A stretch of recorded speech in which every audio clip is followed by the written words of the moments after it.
Планињето во Македонија.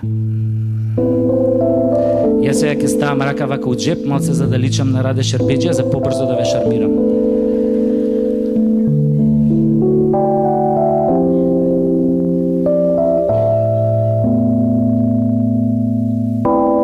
Фатил дедо пичица, горе на галичица, ја однел на јабланица, ја најал со гибаница, за стебло на кораб, ја врзал со чорап, а кога ја однел на шара, ја направил попара.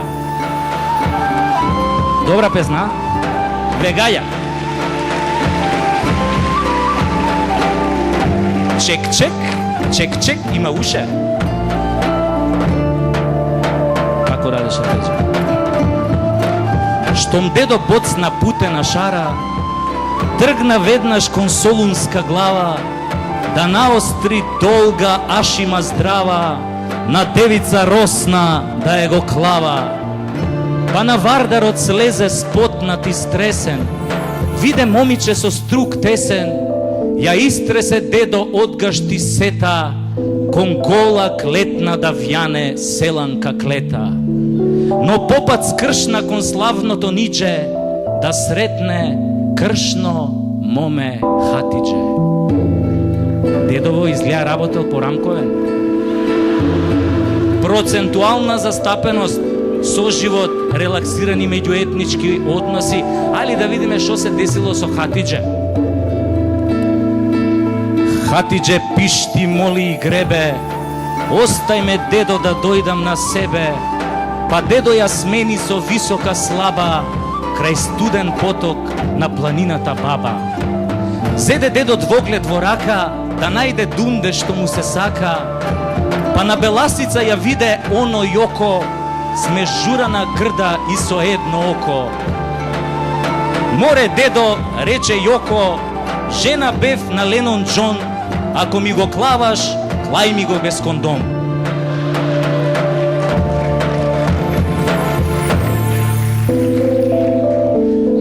В колиба стара, негде на бистра, клечи моме, се моли на Христа. Наврата дедо 3 пати тропна, таа го пушти, тој и го опна.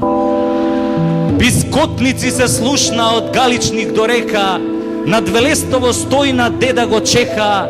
Стојнеле, стојне, по тебе горам, слечи гашти за да те орам. Појде дедо и на Битолско бајро, циганчица млада си го виде ајро. Ја крена дедо со сета сила, од кревањето тешко го фати кила. Изкилавен сиот зеде да кочи и ташаци да лади на пелистерски очи.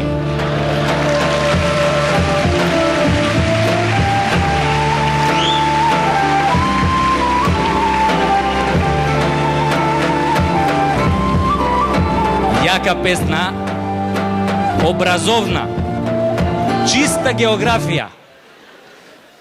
Абе, ману е тоа, ману и све е можно. А после разбрав дека следната година академиков конечно добил венец. Али не од струшките вечери на поезијата, туку од најблиските.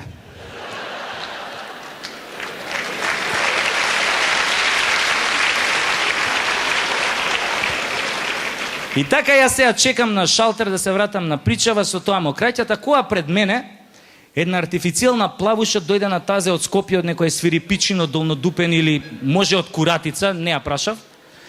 Дојде до шалтеров и вика на сестрава: "Мори, сестро, примероков од Лајново му е, со лажичево да го земам од Кенефот или директ да си го соберам од Газов. Оти на врата на нишо не пиши."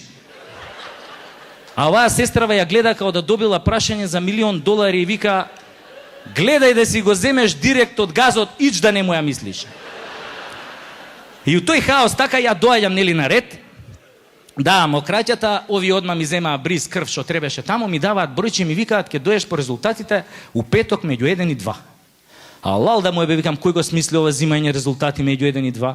Од цел ден работа, они зимаат резултати меѓу 1 и 2. Абе, викам, замисли да работам до 5 сати у некоја фирма. Резултати јок.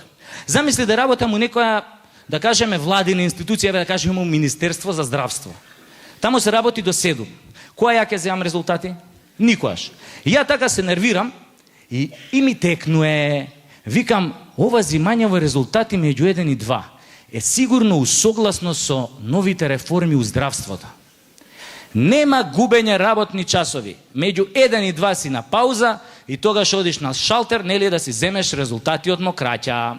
И викам, шом се мора, така се мора, викам, морам ја да се реформирам као пациент. И јас, нели, одам у петок, тачно 1:15, се нацртуjem тамо на шалтер, нели, а оваа сестрава се задубила у тоа хартиите као ној и не ме ни регистрира. Дури после 10 минути крева глава, ја у тој момент се наведнуjem вака на шалтерот, како што треба, како што смислила државата, нели сите да се наведнеме на шалтерот, и пуштам осмех како секој просечен македонски пациент. Добар ден, може да ги земам резултатите од мокраќа? А она ме гледа као да сум дошол по резултати од психијатрија и ми вика не може. Ај почекав 5 минути, реков, совеста на медицинскава сестра ќе проработи, ќе ми се обрати, нели? И тогаш ми светна. Тогаш ги открив 3 најголеми вистини за медицинските сестри. Под број 1. Медицинската сестра нема совест. Под број 2. Медицинската сестра реагира дури по 5-тото викање. И под број 3. Медицинската сестра може највише да ти заврши работа у болница, али само ако сака. А оваа мојава немаше абер од сакање. И викам, се извинувам, може да ги земам резултатите, овде пише меѓу 1 до 2 дека ги давате сега 1,5. А она па ме погледнува као да гледа говно и ми вика, не може. А зошто викам не може? Не може, бе дечко, зашо не се стигнати. Добро бе, викам, а кога ќе стигнат? Види бе дечко, па резултатите не се пици, па сега ќе ги ставиме да се печат, па ја ќе ти кажам ќе стигнат за 15 минути. Ќе стигнат, кога ќе бидат готови и кога ќе ги донесат. Добро, викам, а кој знае кога ќе ги донесат? Види дечко, некој може знае, али ја не сум таа.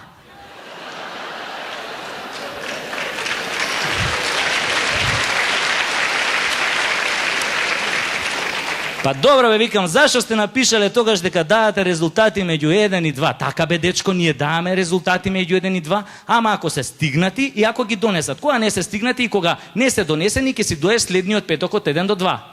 А бе, викам, ова има муж дома или одамна го има пратено у Бардовци? И тама ја да ја отерам у 300 пички мајчини, еден позади мене пациент вака ми прави, и јас се вртам, он ми се бувна у лице и ми вика, се извинувам, ова е шалтер за мокраќа? Не му викам, ова е шалтер за тренирање нерви. И он опцу се сврти и си замина. Ја тргнав по него, али оваа сестрава позади ми вика, господине, почекајте, вашите резултати туку што пристигнаа, дојдете да си ги земете на шалтер. Ако сте задоволен од нашата услуга, притиснете на црвеното копче. Ако сте делумно задоволен од нашата услуга, притиснете на жолтото копче. А ако воопшто не сте задоволен од нашата услуга, во што јас не верувам, стиснете на црвеното копче. Мрш пиздати матер.